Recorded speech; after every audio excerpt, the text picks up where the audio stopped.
네, 안녕하세요. 동포세계 김용필입니다. 오늘은 4월 27일 월요일입니다. 4월의 이제 마지막 한 주 또 이렇게 힘차게 시작을 하는데요. 지금 현재 이 코로나19로 여러분들 다 같이 좀 답답해하고 그 다음에 상당히 또 몸과 마음으로 지쳐 있을 그런 때라고 생각합니다.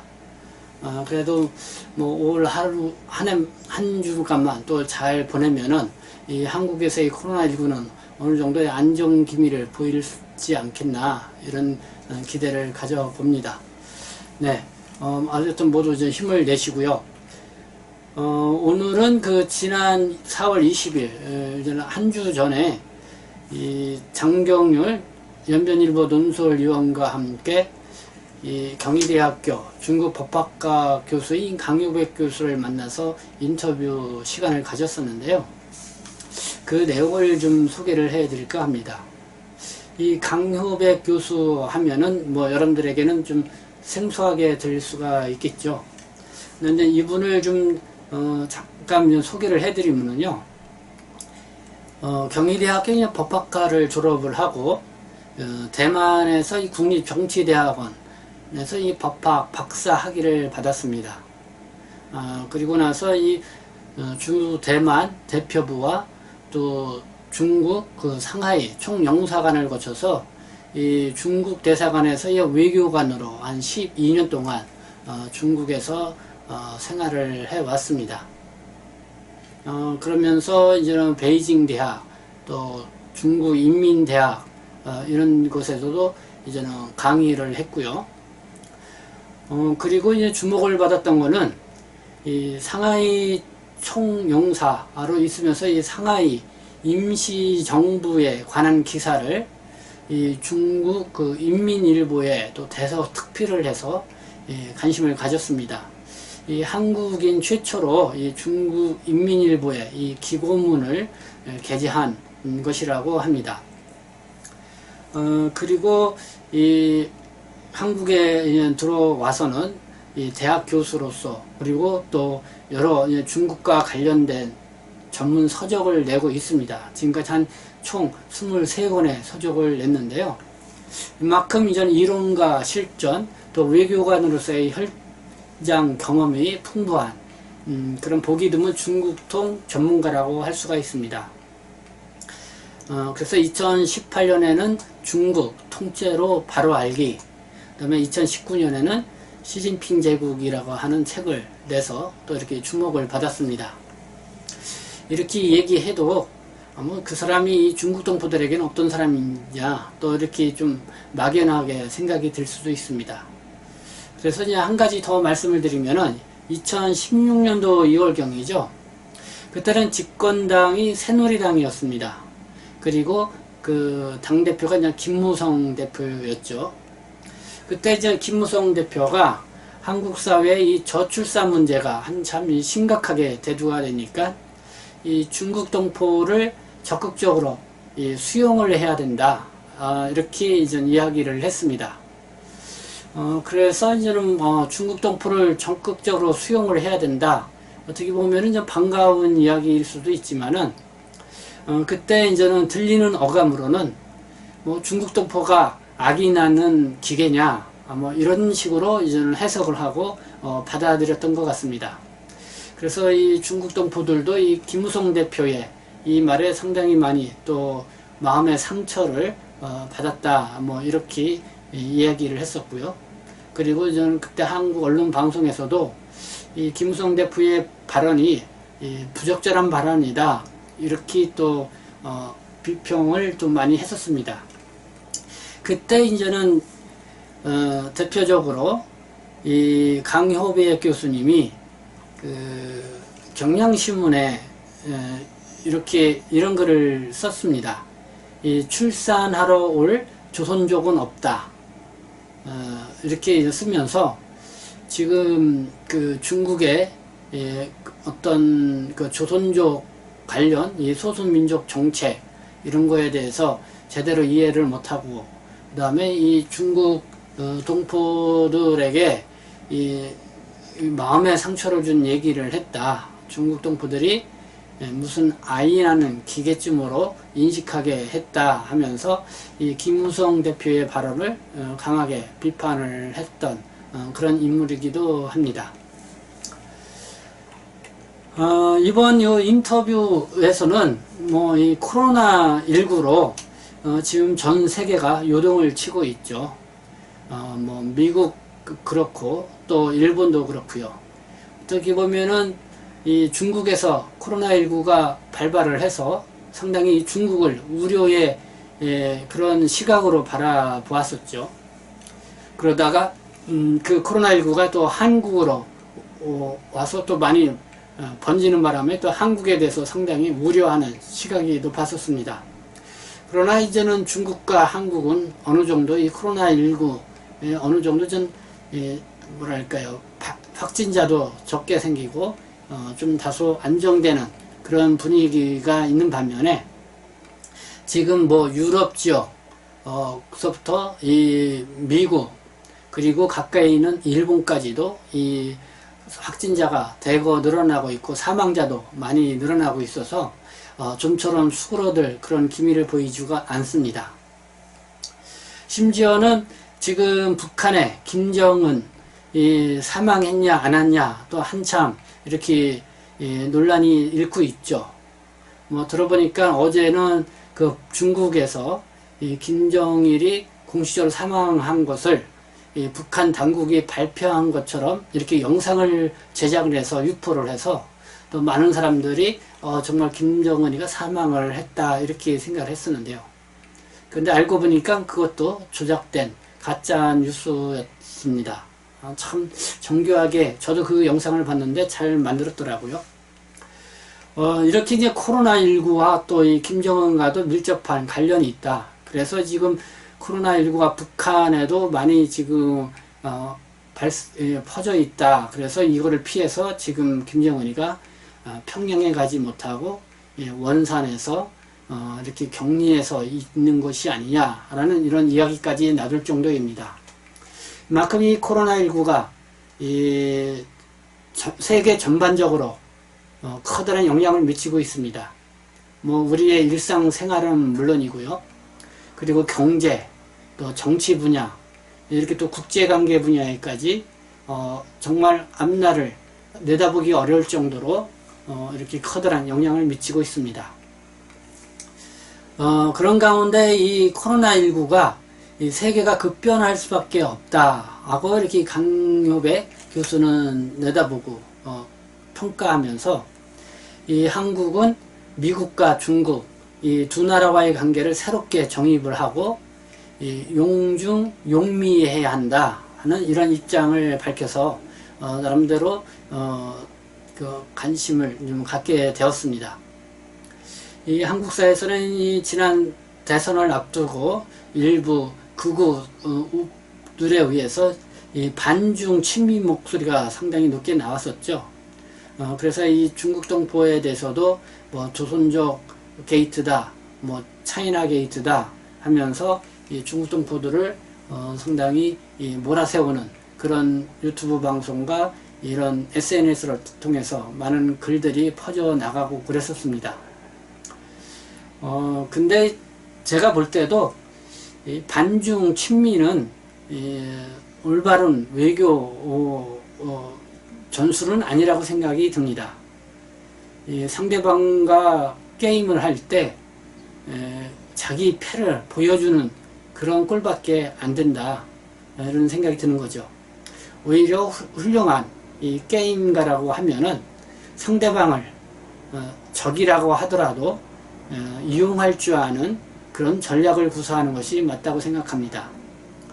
그래서 이 중국에서 12년간 외교 생활을 하고 또 중국 법 전문가로서 그 전문적 식견을 갖고 있는 이 강효백 교수의 용중 용미해야 된다.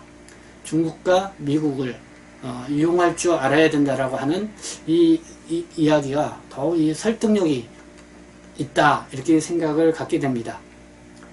자, 그러면은 이 장경률 연변인물 논소위원과 이 강효백 교수가 나눈 대화 그 내용을 여러분들에게 보내드리도록 하겠습니다. 인터뷰는 1시간 넘게 진행이 됐었는데요. 지금 제가 강조해서 이야기해 드렸던 이 부분 한 3분 정도로 축약해서 여러분들에게 보내드리도록 하겠습니다.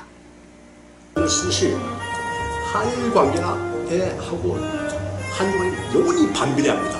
한일 관계가 좋아지면 좋아질수록 한일 관계가 나빠지고 한일 관계가 나빠지면 나빠질수록 한일 관계가 좋아져. 그렇지.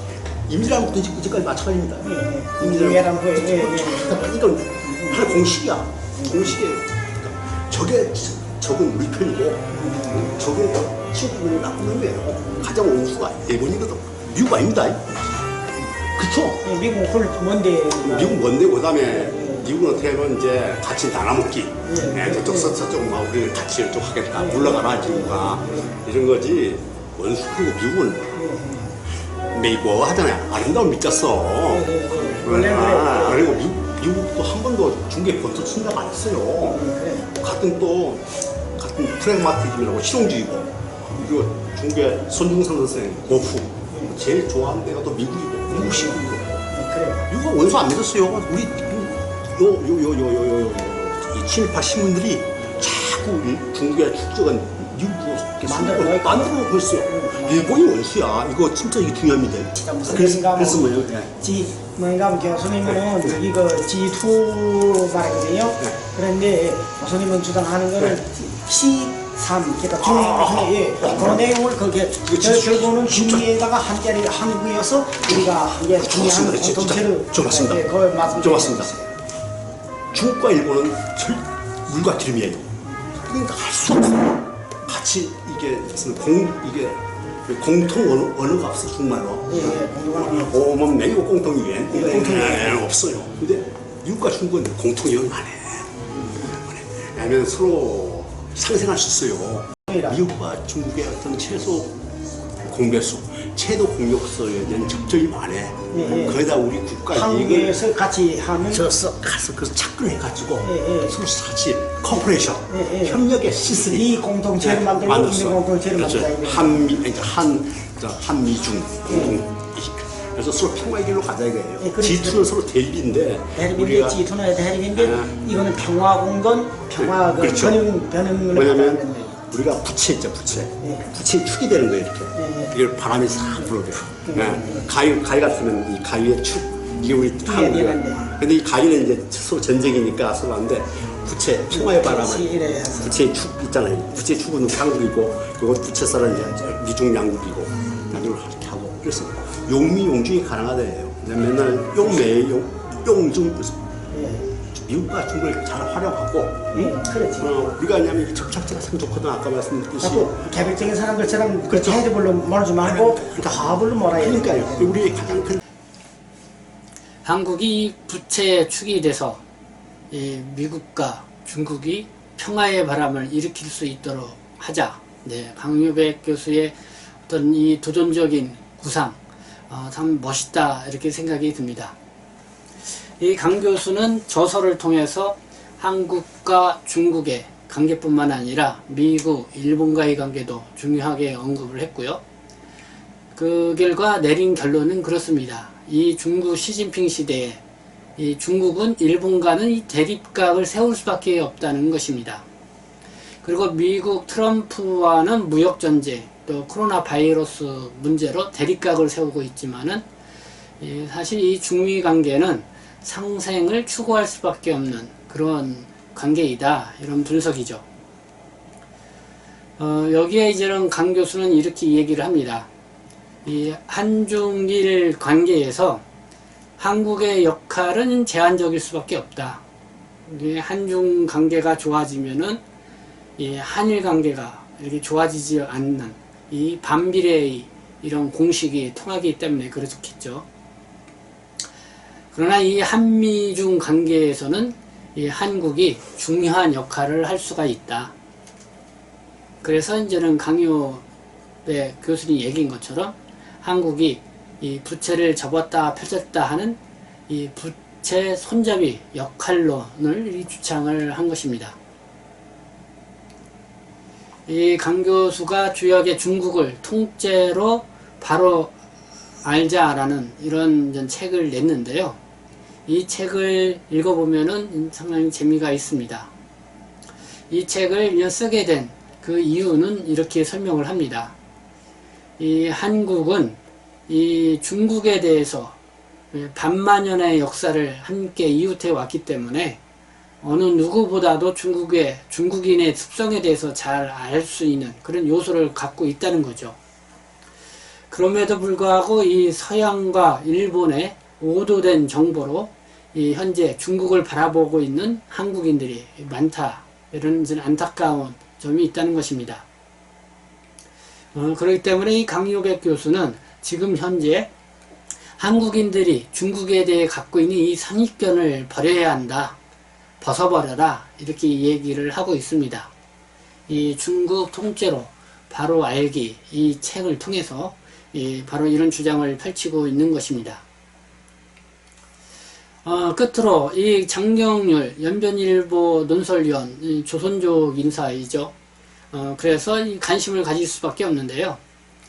이 중국 조선족에 대해서 어떻게 생각하느냐 이렇게 물어봤습니다. 그러니까 이 강효백 교수는 일본이 한국보다 앞서 중국에 진출을 했지만은 한국을 가장 부러워했던 것이 바로 이 조선족이었다. 그렇게 얘기하면서 한국의 입장에서 이 조선족은 보배와 같은 존재이다 라고 이렇게 얘기를 하고 있습니다. 우리 중국 동포 200만 인구이죠. 한국에도 한 7, 80만 명이 와서 거의 정착하면서 살고 있으면서 한국과 중국을 수시로 오가면서 다양한 분야에서 활동을 하고 있습니다. 또 중국 현지에 있는 이 조선족 동포들도 중국 주류사회 또 이 북한과의 어떤 여러가지 무역 교류에 있어서 이 중요한 역할을 하고 있는 걸로 알고 있습니다. 이만큼 이 조선족 동포들이 한중 관계뿐만 아니라 이 남북 통일에 있어서도 상당한 영향을 줄 것이라는 것이 일반적인 모든 학계의 공통된 입장이라고 생각합니다. 그렇기 때문에 앞으로 점점 더 이 조선족 동포들에 대한 가치는 높아질 것으로 예상이 되는데요. 코로나19 이 사태를 맞이하면서 유동치는 국제 질서 속에서 특히나 이 한국의 역할이 중요해지고 있고 한국에 대한 관심이 높아지고 있는 이런 시기입니다.